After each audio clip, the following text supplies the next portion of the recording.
Hi everyone, I am going to show you a Web 2.0 tool today that I found on bighugelabs.com.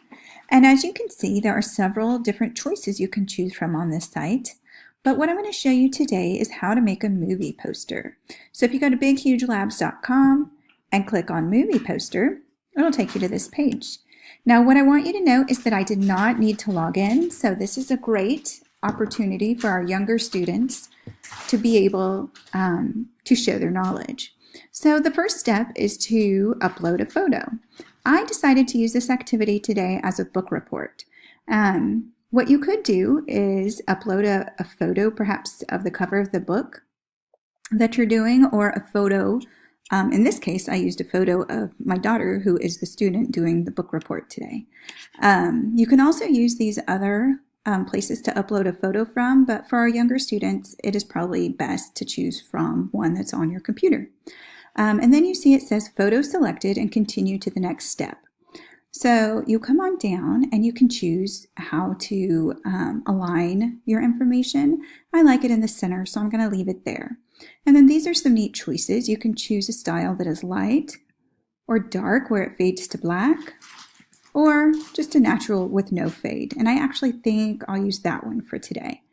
You can choose different fonts. You can see up here we have a classic font. I think I'm going to switch mine to an adventure font.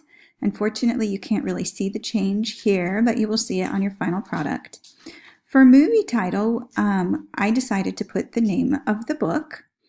And for tagline 1 and tagline 2, we decided to use hooks to get other students interested in the book that we are reading. So over here, I'll show you the one we created earlier. I created it with my daughter.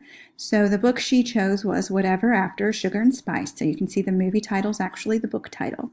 And then some little hooks to get our friends interested in reading this book. So going back to creating your own, you will then enter some acting credits and production credits. So the actor's credits will go up here at the top of your movie poster, and the production credits will go down at the bottom. So to show you the one we created, in the acting credits, I would require my students to put some information, such as the author of the book and the main characters of the book. I also had my daughter put her rating of the book. How did she enjoy the book? And then for production credits, we chose to put the setting and then another hook to get students interested. The last steps are to either choose a rating, which you could do if you wanted, but we chose not to do that for this one. And then I also put today's date, or the day that your student will be creating the poster. And then you simply push create.